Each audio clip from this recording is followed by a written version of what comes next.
The show will start in 5 minutes.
There we go. That's better. I'll turn the microphone on. Hello, everybody. Thank you for joining the live stream today.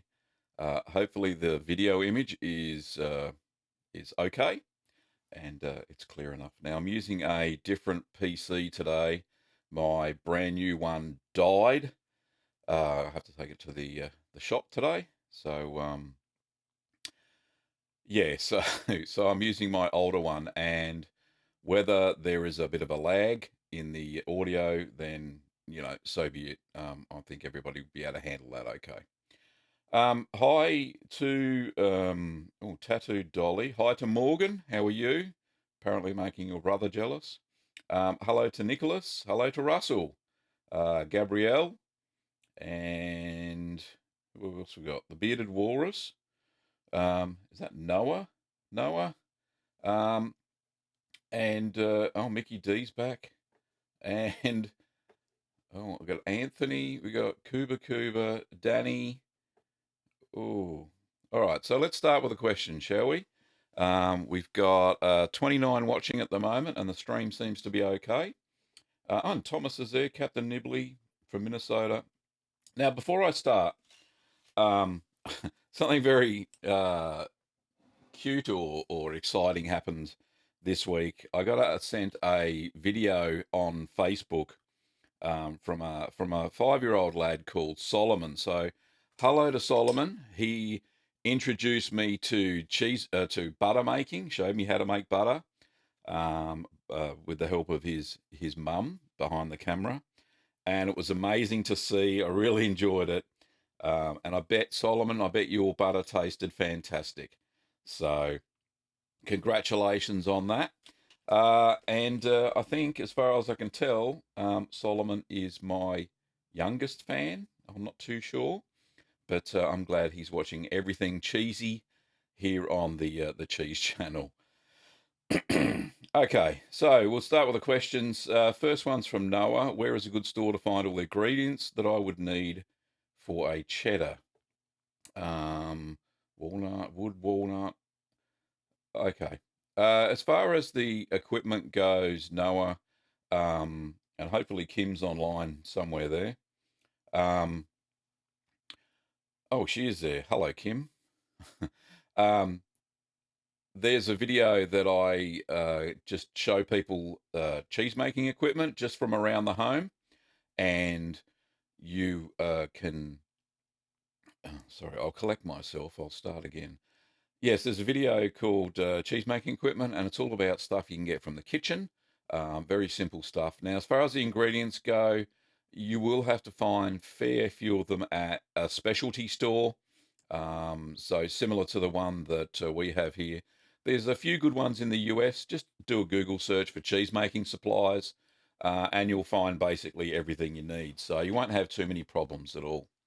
Similar to the stuff that we sell in the Little Green Workshop store, or we can access via Little Green Cheese. How long does it take to make brie? Asked Nicholas. Well, I've made one brie before, and basically it split in half, so it wasn't the best brie in the world. Normally about 6 weeks until full maturity. Very similar in style to Camembert, whereas Camembert is a smaller wheel, smaller. Brie is a much larger wheel. In fact, that's about half the size of a brie. They're actually a lot bigger. And the thickness of the brie is about, what's that, 2 inches? I don't know. 5 centimeters, maybe six. Um, so that that size wheel takes a little bit longer for the white mold to grow all over it. So, and hello to Thomas, and hello to Captain Nibley from Minnesota. Oh, hello to Chris.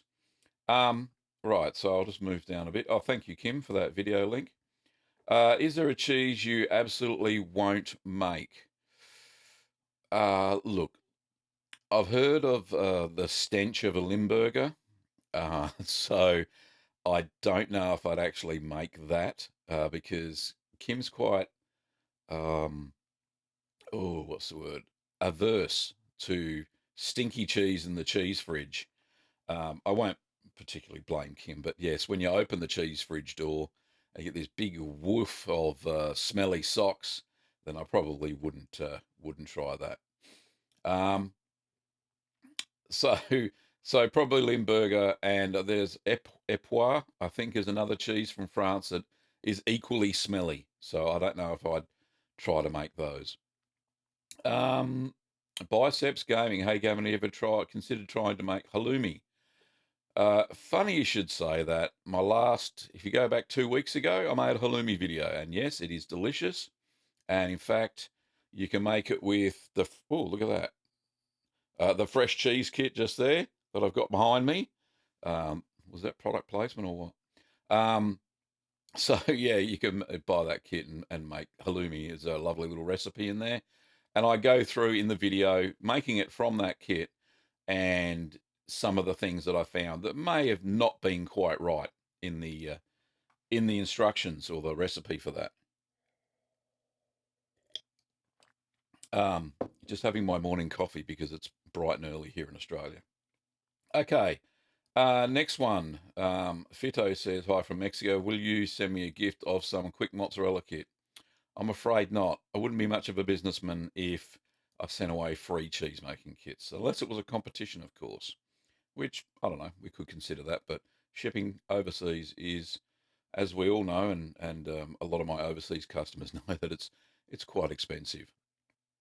Anyway, um, how long do where's the next question? Igloo. How long do you keep? Or will you keep your cheddar? Well, I did a taste test on it on Sunday. and you would have seen that video for a year now. Look, it's out of its backpack bag, so basically we're going to consume it now. We've had it in cheese toasties, or what you guys call grilled cheese sandwiches, or jaffles, or whatever you want to call them. Melted cheese sandwich is probably the best way to call it. And yeah, look, it will consume that now. So it's half a cheese. I'll give some away, and it'll be fabulous. Jessica asks, "What's your favourite cheese?" I would think that, look, early on in my cheese making journey, I thought Caerphilly was the bee's knees. And that's because it was just one of the most easiest cheeses to make. It kind of tasted a little bit like a cheddar, but not really. Hard to say. But it only takes 3 weeks to mature, and it's a semi hard cheese. And you press it and all that sort of stuff. Easy to make. And then as my tastes or practice improved, then I thought that making a Tilsit was really good, and then Stilton is fantastic cheese. So look, I've got lots of favourites out there. G'day to Tristan. How many cheeses did I make in 2017? Well, it's not over yet. Um, I probably made about 4 or 5 more than the videos that I've created. So if you see a video of it, then you're fairly confident of that's how many cheeses I've made. I think it's probably over 10, 15 different types already this year. So not too bad.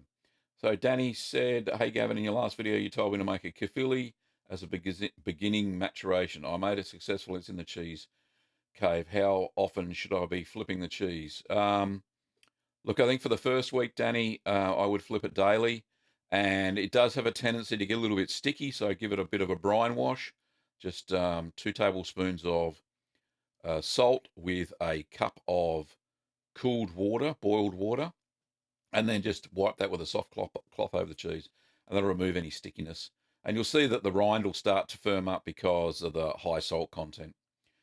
Next question from Noah. What is your favourite cheese to put on a grilled cheese sandwich? Can you pick more than one? Jarlsberg is fantastic. Any sort of Swiss melting cheese gives nutty flavour. Cheddar, if you want a sharp flavour. Um, so, yeah, I think those two are some of the best. Um, but has anybody tried halloumi in a sandwich? A fried halloumi is quite nice.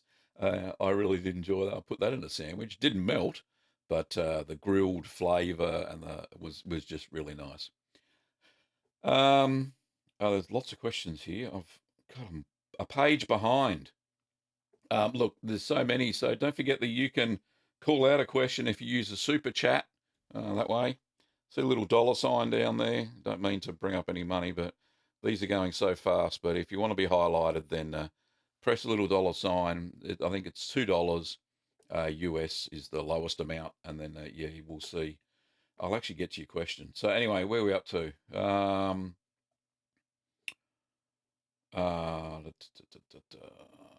Fito. No, I was kidding. Yes, okay. Uh, is it necessary to include the mesophilic culture in cheese and citric acid? Can I use some lemon juice instead of citric acid? Oh, look, I've never tried it. We're talking about quick mozzarella, right? Yeah. Do you need mesophilic? No, you don't. It depends. If you make quick mozzarella, you don't need to add any culture, because the culture is just there to acidify the cheese, in the long form version of mozzarella. So uh, can you use lemon juice to acidify it? Look, lemons, the acidity in lemons vary. Citric acid is a known stable because it's in powdered form. But look, you can give it a go. I wouldn't know what quantity to add. I haven't tried it.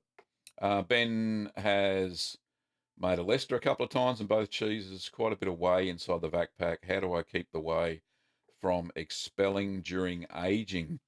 Good question.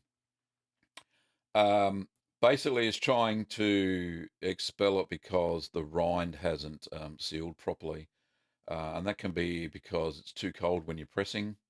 Um, Another one is if you don't air dry it properly. Look, even that cheddar that I had the other day had a little bit of whey in the bag. Um, but yeah, there's some signs to look for. Morgan says, where do you get wax? Cheese making wax is a microcrystalline wax combination of natural waxes and beeswax, as well as some artificial petroleum waxes, I think. But it's very flexible stuff, as you've probably seen if you've opened up a Baby Bell or something like that. Most cheese making suppliers will supply it, and we have wax in our store, and Kim can put the link up if she likes.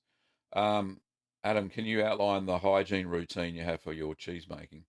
Definitely. So, first of all the stainless steel equipment, make sure it's all been washed with hot soapy water. And usually I do that in the dishwasher the day before, and then pull that out and put it all into the pot that I'm cooking the cheese in, and put a little bit of water in the bottom, probably 2 inches worth, or it's probably about a litre. Um, and then boil that for 15 minutes, including the cheesecloth. So pop that in as well. So that's all the stainless steel gear. All the plastic gear, I either run under boiling water, or I'll spray with white vinegar and kill off any molds. That's all I'm really concerned about there. With home cheese making, you don't have to be as, because it's for your own consumption, you don't have to be as thorough, but you certainly do have to have a clean working place. Seth Man, thank you for that $2 there. I hope you got a question in there somewhere. Uh, okay. Thomas Harris. Oh, sorry, and there's Igloo before that. Cheese in your coffee. Yes, cheese in your coffee. There's a Finnish cheese called Cafe Cars, I think it's called, or something like that. And yeah, it's quite amazing that um, you put it into your coffee. It's Finnish coffee cheese, and yeah, it's quite weird, and it looks really interesting. It's a bit like squeaky cheese curds, but it's actually baked in the oven, so it's got a bubbly rind, a black bubbly rind around it. So quite interesting. Thomas says, a bit of a long shot, but my girlfriend's favourite cheese is brie with a band of minced black truffle through the middle. Do you know how to add that band in the middle when you're making brie? Yeah, basically what they do is, as they're plopping the slices of curd into the mold, they get halfway, sprinkle powdered truffle through the middle, so it's got a little layer, and then they just put the rest of the curd on top, and then as it presses naturally, you've got a nice line of truffle through the middle. No secret there, it's pretty easy to do. Not that I've got truffles here where I am. Can you make brie in one of your cheese making kits? Uh, yes, the Camembert kit has, which is out of stock because we just sold out. Um, but we're getting some more in very soon. You can make brie with the Camembert kit. Bailino. No, I won't be making Kazu Marzu. The flies around here probably wouldn't like my cheese anyway. Um, Tex says, you did a video on provolone. Will you make another? You said there were mistakes. I love provolone. Look, I tried to. I have video footage on my new computer that died, but hopefully I'll be able to recover all that. But yeah, it worked, but it didn't work. And I think I'll show another provolone video, take two, and we'll see what happens there. And you'll see more mistakes. Look, it's my nemesis, this cheese. I'm going to have to try it again. K Ken says I made caciocavallo using a thermostat, and every time I do it, the leftover whey from ricotta does not turn out. Do you know why? Yeah, look, some of these pasta filata cheeses don't have very creamy whey, and there's not much to it. And you've heated up the whey so much that it won't form. So there's one answer. Igloo, can you use a yogurt with active cultures to make a new batch of yogurt? Of course you can. In fact, in many traditions, especially Eastern traditions, you add 2 tablespoons of the old yogurt into your milk that's been preheated, and new yogurt will form. So the active cultures will breed and multiply into the lactose, and you'll get more. Danny asks, is 70% fine for maturing kefili? A little bit on the low side. You might get a little bit of cracking, Danny, but if you wipe it over every couple of days with that brine solution, that'll harden up the rind. You shouldn't have too much trouble. Um, Boff G, have you used beeswax on cheese? Yes, you can. I haven't because I don't have any, but you can use melted beeswax. Just make sure that you bring it up to at least 70 degrees to kill any bacteria that may be lurking in the beeswax. Chris, struggling to get the humidity high enough in my cheese cave, especially low to any hints? Yes, definitely. Don't try and bring your cheese cave up in humidity. Use a ripening box. Now, the Gruyere that I've been making, and it's ready for tasting now, probably be Saturday or Sunday's video. Um, I will show everybody that it's state in the maturation box, and that keeps it fairly humid and gives it a nice rind. Sometimes a bit too moist, so you got to keep watching it. But that's the best way to regulate humidity for a single cheese. If you're going to make single cheeses, like I'd show on the channel. So that hopefully, Chris, that answers your question. Seth, man, I understand that different varieties of cheese require different humidity levels. It answers the same question. Just use ripening boxes. The ripening box that I use is a red one, and you probably see that online. Kim might bring up the link. There is a little pop top, so you can release that, and more moisture comes out, lowers the humidity. What else you got? Wobbly Bob. Oh, hello. You said you were going to answer a question, Bob. G'day, Gavin. Your 1-year-old cheddar cheese was bandaged, then wrapped after 3 months. Is it safe to just wax aged cheese? Yes, it is.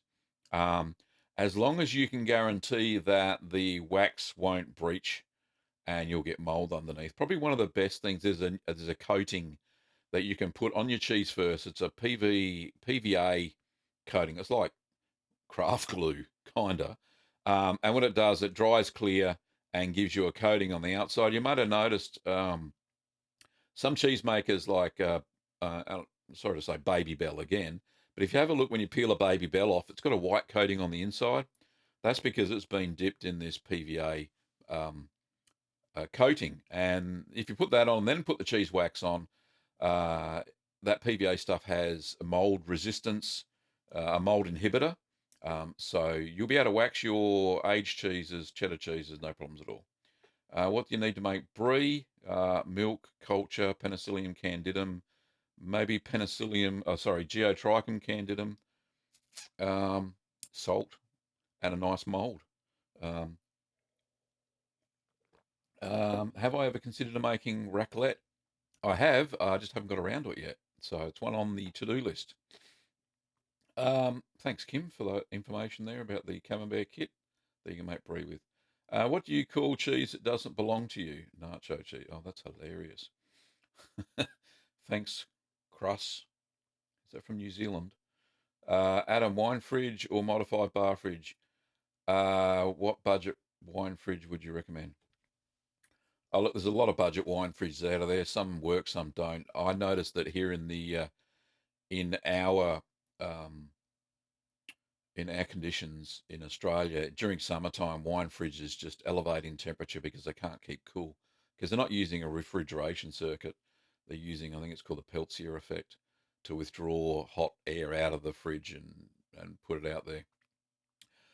So the inside of the modified fridge or the wine fridge gets quite hot unless you got it in a really cool place or you live in a cool climate. So look, I highly recommend using a standard bar fridge and getting an external thermostat, which we do have some, and you can just email this for Australian and New Zealand anyway, um, for that electrical standard. So we do have some, but we don't have them on the website.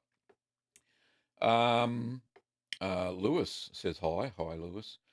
Mickey, Gavin, I have access to my nephew's dairy milk straight out of the cow about 1 hour from home. Should I worry about in terms of time and bad stuff in the milk? Look, as long as you can transport it, as long as the milk is brought down to 4 degrees Celsius, so common refrigeration standard, and you can keep it at that on your way home, you shouldn't have any problems. There won't be any nasty bacterias. As long as you trust the source of the milk. So as long as his hygiene with the cows and all that sort of stuff are on par, then you shouldn't have too many troubles. If you have any concerns whatsoever, pasteurize it. So use the um, low heat, long temperature pasteurization, which is in one of the Ask the Cheeseman videos, and I can't remember which one. So, Kim, you won't find the link. Um, Super Neffy, I've seen a video somewhere on YouTube about blue cheese, and after it got blue mold all over it, got rubbed down with olive oil. Have you read something about it? How did it taste? I don't think I've made that video. It's probably not mine. Um, but no, I've never rubbed olive oil on the outside of a blue cheese. All I've done basically, there's a couple of versions. I've made blue Stilton, which turned out very nice. And all I did at the end was scrape off any excess blue mold that had grew on the outside. One of the things when you do make a blue cheese is that uh, as the blue mold takes over the outside of the cheese, what you can do is rub with your hand, rub salt around the surface, and that'll inhibit mold growth on the outside but promote it on the inside of your blue cheese. I must make another blue cheese soon because I miss my blue. Because I've been trying to craft all these weird and wonderful cheeses. Okay, next question from Thomas. Have you ever been to Cheddar Gorge in the UK? Yeah, actually, I have. I've been to the town of Cheddar, and I've actually tasted some of the real cheddar, cloth banded cheddar, and the wheels are ginormous. They're amazing size wheels of cheese. So, yeah, I have been there back in 1987 was when I was there, but it was lovely. Um, so, Cruel, I missed you. You missed my question. Yes, I did because they're going very fast. Do you need active cultures to make cheese, or can you use yogurt or yogurt-like dairy products? Well, good question. Yogurt has thermophilic culture in it, and may not work for any cheeses that you want a mesophilic taste or culture. And I did make a provolone using yogurt, which I haven't shown yet because I'm still waiting for the outcome. Because I don't want to show you guys something that I know that may not be up to par. But I will show the mistakes if it doesn't work. And I added yogurt as the thermophilic culture for this provolone that I was trying to stretch. And besides, it did stretch and all that. But then when I tried to mold it into the right shapes, it was just so floppy, it just didn't work. So basically, I had to press it or put it in a mold shape, put it in hot water so it formed the mold. But then we tasted it, started going sticky after about 2 or 3 days. So we tasted a little bit of it, and it was definitely had a yogurt flavour and not a cheese flavour. Look, don't get me wrong, it tasted quite nice. I really did enjoy the flavour of it. And we probably could have eaten it there and then, but I decided to mature it. I vac packed it for 2 months and we'll be opening it up soon and checking out. So, look, I don't highly recommend using yogurt or other dairy products. As a mesophilic culture, you could use buttermilk. So that's milk that's been cultured, not buttermilk as in the leftover liquid from making butter. That doesn't have a culture in it. But buttermilk is another version. You can buy it in the store. That has an active starter, and you can use that as a mesophilic. Anyway, down to the next one. What is the long? Gregory asks, what's the longest a cheese can be aged for? Well, as long as you can keep it at the right conditions. And the longest aging cheeses are the harder ones. Soft cheeses, don't even try it because they'll just go moldy. Too much moisture content. So the cheeses with the least amount of moisture content are going to be your best bet. Um, that cheddar that I made is not the longest cheese I've ever uh, matured, even though that one was for a year, just about down to the day. It was very tasty. Um, Manchego, I've had for 18 months that I made. Also, I made a Romano 2 years old, and that was just amazing. And I actually had that one in wax, and that survived because of the low moisture content. And Parmesan, I've done a Parmesan for 2 years as well. So there's some of the longest ones that I've aged, but there are cheese. I've seen 10-year-old cheddars, that sort of thing. And they are very expensive because it takes a lot of effort to mature these cheeses. Um, Boff G, what's the most difficult cheese to make? Like I said, my current nemesis is provolone, even though it should be the simple cheese to make. But I can make mozzarella, but mozzarella, provolone's a bit beyond me at the moment. But and I do have some difficult, and it's probably my laziness in maturing, is with camembert. But I've made camembert successfully, and it's tasted amazing. Um, Morgan asks, how did the vintage cheddar taste? Vintage cheddar was amazing, as you saw in the video. It was sharp, crumbly, and just like a good vintage cheddar should be. Is brie on my list? Yes, Christy, it is on my list. I've just got to get some time when I can make some more cheese. Um, I'm hoping to make in the next few days cottage cheese because I've made that before and it didn't turn out, and I turned it into cream cheese and that tasted fantastic. But I wanted cottage cheese, but we'll have that a go. Morgan asked, when did I start to make cheese? First cheese I ever made was in 2009, and it was feta, and I learnt it on a cheese making course, which sparked my interest, and here I am today, telling all you peeps or curd nerds how to make cheese. Um, Jenny says, should I buy cheese salt? Is ordinary sea salt? Look, any salt without iodine is fine.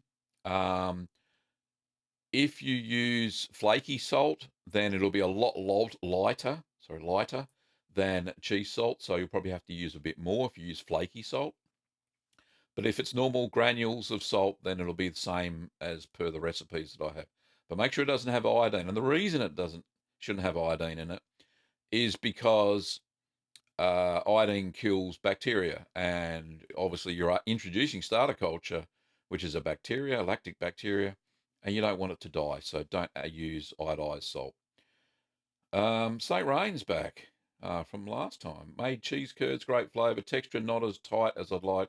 Kept turning on hot way, ended up 132 degrees Fahrenheit. Okay, I don't know what that is in. Couldn't convert that. Get to meld together, not squeaky. Any ideas to hold the squeak? Uh, I've only ever made it once, so I couldn't say I'm an expert, and it turned out squeaky for me. So, um, not sure. Not sure. Sorry, I can't answer that one, Saint Rain. Sorry about that. Danny, if I can get hold of homogenized pasteurized milk, what's the best option to get? Is organic my best option? Look, organic if you don't want any fertilizer residue, for sure. If you can get hold of unhomogenized but pasteurized milk, that's probably the second best standard behind raw milk. And I do use unhomogenized milk in the vast majority of my cheeses now, and they set a very good curd. I'd still add a little bit of calcium chloride, as everybody sees in the videos. So yes, that's cool. Right, hopefully that answered your question, Danny. So the next one from Cruel. Oh, sorry, I messed up my question. Do you need active culture yogurt? Look, all yogurts have an active culture that is dormant when they're in the fridge. They don't kill the culture off when they make yogurt, and if they do, it doesn't taste like real yogurt. I hope that answers your question. Valerie's back. Hi, Gavin. The other day I made Gruyere, trying to follow the recipe from my cheese making book. 200 easy. Yep, tried to figure out what medium pressure is and what firm pressure is. Meaning it goes on 60. In my case, 165 mil diameter, 10 litres of milk. Can you help me understand the calculations? Look, a firm pressure is, you got to bet it right. So I know it says PS, it doesn't say P, I don't think it says PSI in the book. It just says 10 pounds or 20 pounds of pressure. Look, so for the lighter cheeses, so you're making Gruyere, so it's fairly hard cheese. I think it went up to about 45 pounds of pressure, or what's that, 20 kilos. And that's just the weight you apply on top. For the 165 mil mold, look, I could spend a whole episode doing this one, so I won't. Um, there are some pressure calculations. Have a look on the web, and you'll be able to figure it out. Look, it's as you get more experience as a cheesemaker, you'll know what sort of pressure each cheese um, will take. Obviously, the less moisture, the more pressure you need. Less moisture in the curds after you finish stirring, the more pressure you're going to need to knit them together. And basically, that's what we're trying to do, is knit them all together. Have you ever heard, Thomas said, have you ever heard of Herve? Herve? Not really recommend. If not, I recommend it's a Belgian cheese. I'll have a look at that one. I'll write it down. Thank you for the recommendation, Thomas. Louise, what was your first job? I joined the Navy at 16 years of age. So that was my first job, and that lasted 20 years. So that was my first job. Um, Thanks, Lewis. Jarrett, have you ever tried making cheese with only shelf-stable ingredients, i.e., powdered milk? Um, no, I hasn't. Haven't. I actually saw a recent video somewhere. Somebody put up how to make quick mozzarella with powdered milk. I think if you do a quick search on YouTube, you'll find that. And I think that that's one I've seen. I've actually made yogurt with powdered milk. Pretty easy to do. Um, so you just mix up the what it recommends to make full cream milk, and then add about a quarter of a cup more powder and then heat it up, add the starter culture for the yogurt, and that works. But cheese, no, I haven't made out of powdered milk yet. But that's a good suggestion. Maria, if you could only ever have cheese from one country for the rest of your life, which country would you choose? Bit partial, I suppose, Australia, because we're not bound by all those AOC rules and stuff. And there are a lot of artisan cheesemakers that make so many different, well, copycat cheeses, but they put their own special brand on them and their own special twist to that cheese. There are so many fantastic cheeses in Australia, and so many people don't realise that there are lots of artisan cheese making here. We don't have the traditional cheeses that Europe does or the Americas do, but yeah, we call them our own.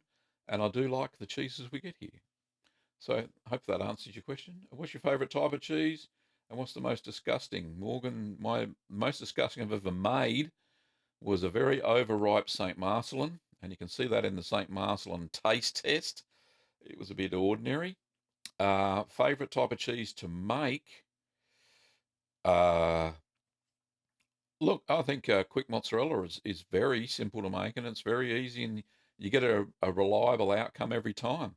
It's probably why it's my most popular cheese making video at over 1.1 million views now, because it is a delight to make. Nice and easy. It takes me only about 30 minutes if we want to whip up some mozzarella for pizza or something like that for a meal.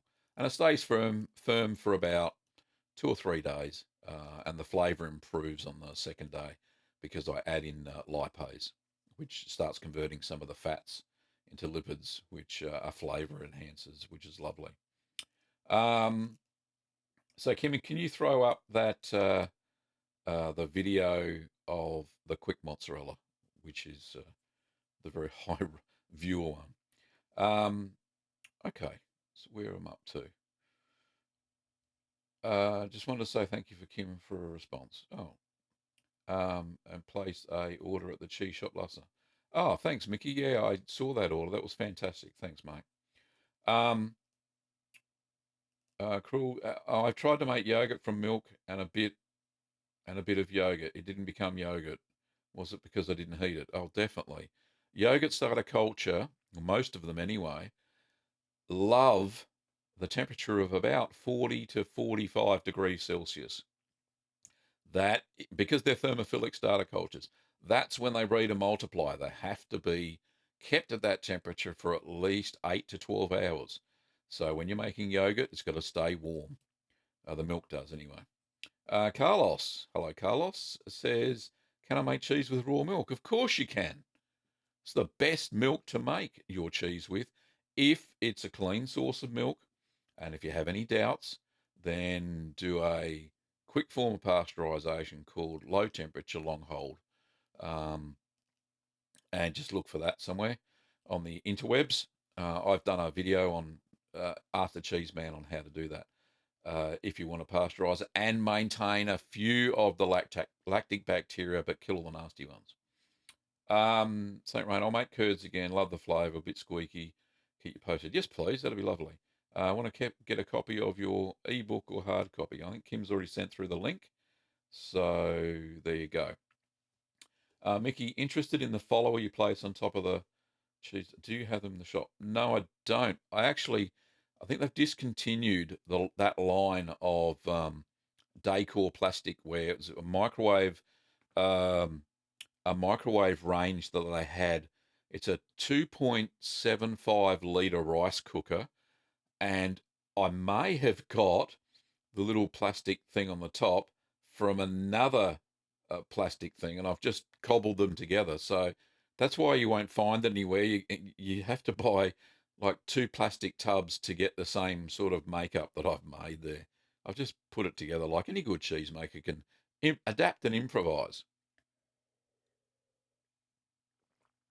Um, yeah, so no, I don't have those, but you can get a similar sort of container from Decor. I think I might get some in because we do have Decor as a wholesaler. We the red ripening box that we use, we got those in bulk from Decor and can offer those at a very reasonable price.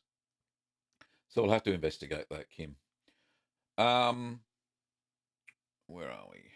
The last. Good morning, Gavin. My first cheddar aged for 6 months has come out bitter. Can you tell me why? There's a few things that could cause bitterness. Using um, microbial rennet may be one cause because cheddar's usually made with animal rennet. Um, I didn't experience any bitterness in the cheese that I had. If you stir it too long and the curds have expelled too much whey, or you haven't, sorry, the opposite. If you haven't stirred it enough and the curds have retained moisture, the whey becomes acidic and turns bitter. So that's one reason. There are a whole swag others. I'd have to dig it up. So sorry, I can't fully answer the question right here and right now because I haven't experienced it personally. And a lot of my cheeses are based on experience. I'd have to research it. I've got lots of books behind me that way, down there, that I'd have to check out, troubleshooting guides and stuff like that. Okay. Where are we up to? Jack asks, as an experienced cheesemaker, what type of cheese has been, yes, the most difficult to make? Currently, provolone. Beforehand, brie. I'm still struggling with brie. I'm trying to make the big round brie, right? And not the pretend petite bries that you see in the shop. They're the same as a camembert. I don't know who they're trying to pull the wool over people's eyes. It's not the same. Um, But yeah, the big wheel of brie that you see proper dairies make, I'm struggling with that because I make them too flat, and when I turn them, they split in half. So I struggle with that as well. Hope that answers your question, Jack. Next question, Christy, would burrata be more difficult to make than mozzarella? Well, actually, it is mozzarella. And what they do while the mozzarella curds are really stretchy, they put either a bit of cream cheese or cream, thickened cream, into the middle. Depends on what the filling is. And they just stretch the curds over and seal it at the top. And then you've got burrata. Easy. It's mozzarella with stuff inside it. So, hope that answered your question, Christy. B Swins, no question, but hello from North Carolina. Oh, hello, B Swins. Um, and if Solomon hasn't come on yet, hello to Solomon. Thank you very much for your videos, mate. Appreciate it. He's my 5-year-old number one fan from Alabama. He sent me a lovely video on Facebook the other day, and this old cheesemaker had a tear in his eye because Solomon showed me how to make butter. It was fantastic. Um, okay, where are we up to? Marcus, what made you start making cheese? Look, I was a stage of our lifestyle. We greened up our lifestyle. Um, didn't try to go off grid or anything like that. Not that that's bad. That's a good thing if you can. But we wanted to produce as much stuff as we could. So we grow all our own veggies. We've got our own chickens. They give us, 4 or 5 eggs a day. But I wanted to make cheese because I grew up on a dairy farm and we never made cheese. And it was just one of the things that I wanted to try and make. So I went on a course in 2009. Two lovely ladies taught me how to make feta. And from that day, I was hooked, absolutely hooked on turning milk into cheese. It was just, for me, it was just phenomenal. It was an amazing thing. Um, and I don't know what it is about cheese making, and just I've just kept doing it. It's a great hobby. It really has. And for me, it's turned into a business, of course, because we sell all this stuff online. And it was only because when I was putting YouTube videos up, people were asking me, where do I get this stuff? So I thought, well, why don't I stock it?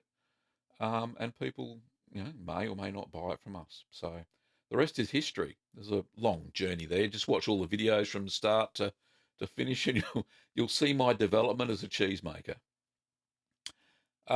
Danny, I've asked about homogenized milk before in Canada. I can only get hold of what's in stores, which is homogenized and pasteurized. Any suggestions for the best flavor outcome?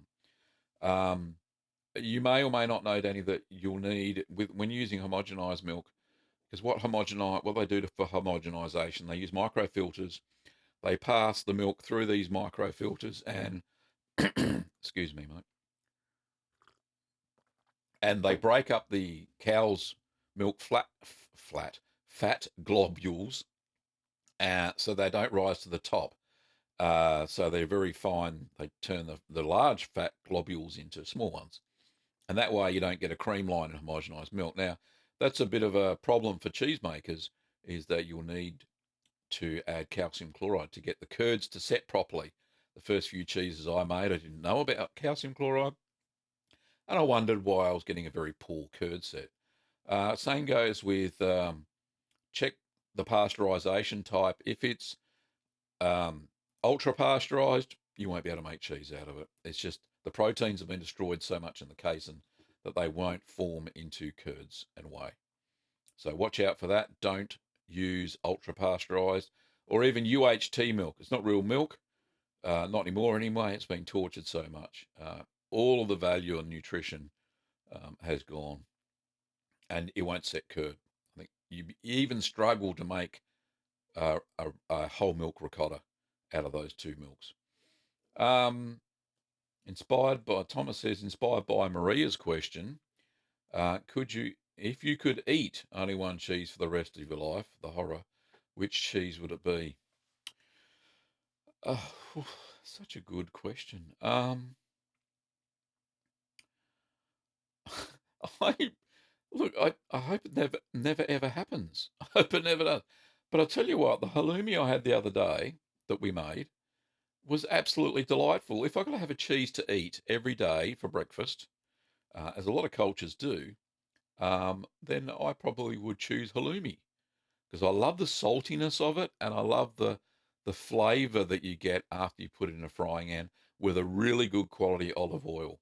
Um, and when you try it with watermelon, I'll tell you what, it is an amazing cheese. There's just something about watermelon and halloumi that's been fried in a frying pan. It just goes together like peas and carrots, as Forrest Gump would say. The last, thanks. Okay. Annie, Anna, thanks. The last. Anna says hello from Iowa in the US. Yes, I know where Iowa is. Um, it's at the bottom of one of the Great Lakes, if I remember my geography right. Um, Henrik says, what do you think about nut cheeses? I think nut cheeses are pretty cool that you can make. It's not really cheese, but it's a formulation. I'm actually putting another order in for so that way. I always get it wrong. The fresh cheese kits from Mad Millie. They've got a new kit out that I can get wholesale called the vegan cheese making kit. So you actually use nuts like cashews, macadamia. I'm not sure if there are any other ones, but you can form those into cheeses. And I think there's even a camembert version, but I'll have to have a look. I haven't got it. I'll review it. I'll do an unboxing for it. Because no, there are a lot of people out there who are lactose intolerant and or for ethical purposes don't want to use milk and want to try nut cheeses. Good question, Henrik. Thank you very much, mate. And it says only at harder cheeses it has less lactose. Yes, it does.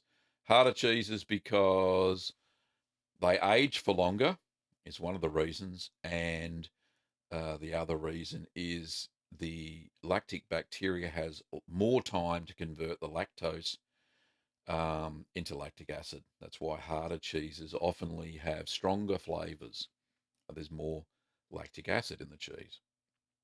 Captain Nibley, not a question, but some good news. Last week I asked about the ebook working on the Kindle app. I decided to buy it right from you guys and see. I transferred it to my tablet and PC and it worked fine. So that was in the PDF version, is you talking about? Captain Nibley, it should, yeah, it should. I know PDF, you can read PDFs on Kindle. So yeah, you can use it direct from our shop. And Kim's already put the link there somewhere if you scroll back through the chat. But yeah, it'll be in one of the cards that play in the video. Can I do the cards? No, it'll come up at the end. Okay, cool. Are there any holes? Sorry, are there any whole cultures found in dairy? Are there any? I don't understand the question. Are there any whole cultures found in dairy? Try again. I don't understand the question. See if you can rephrase it. Your videos have progressed so much from the beginning. Love your work, much appreciated. Thanks, Yes, I actually looked back at some of the older ones that I did that are still on the channel back from 2010, I think. It's when I put the first video up, even though I'd been making cheese for a year. And yeah, the quality and the production values and a lot to be um, a lot to be said for learning. You know, not only for learning how to make cheese, but learning how to be a better YouTuber as well. And that just comes from experience and research. And you know, the first live stream I did was in 720p. It was blurry. It was disgusting, and I was using Google Hangouts.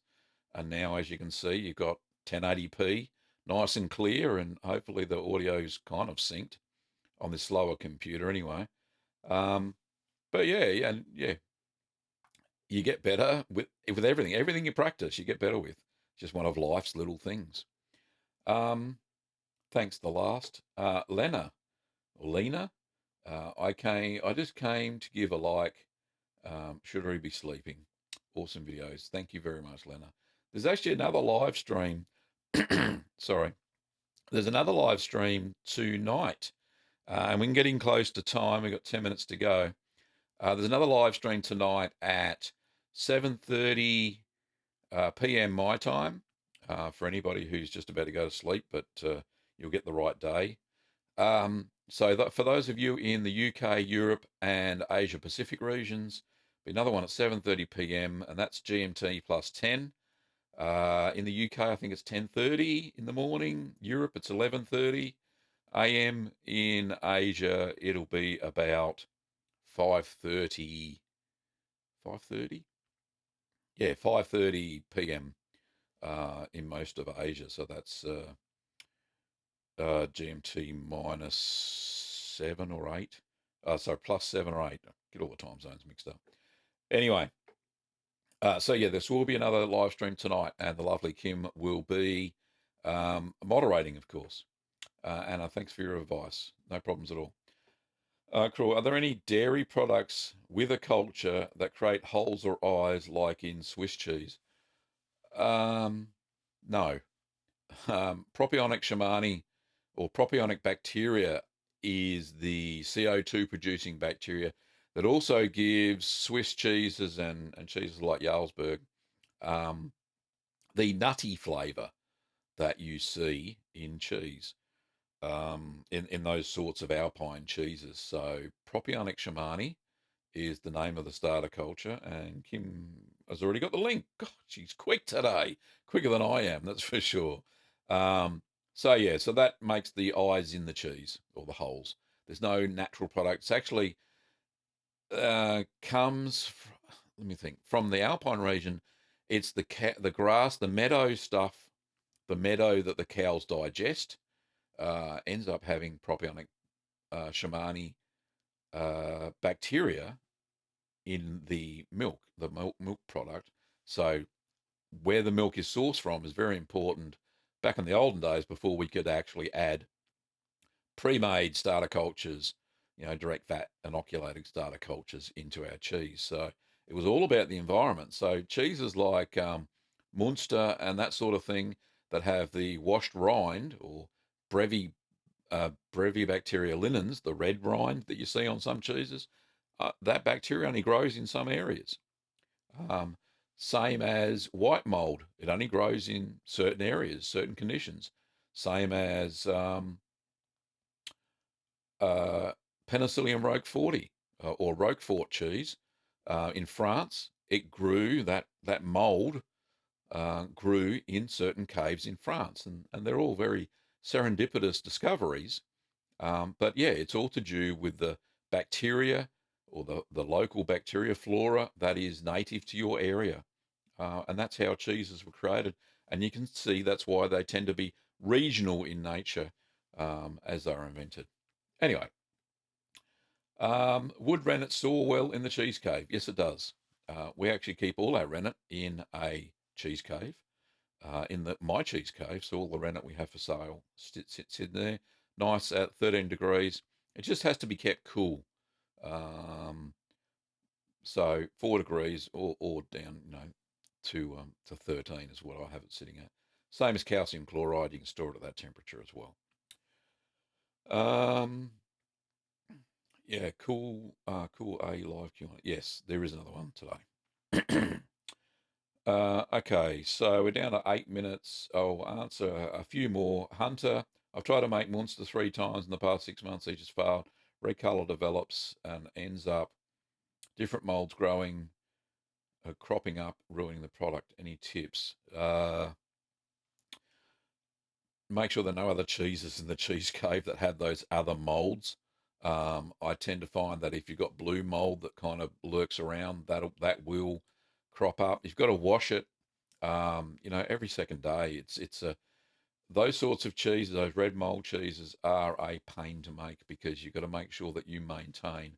What you can do is add a little bit of Geotrichum candidum as well as Brevibacteria linens.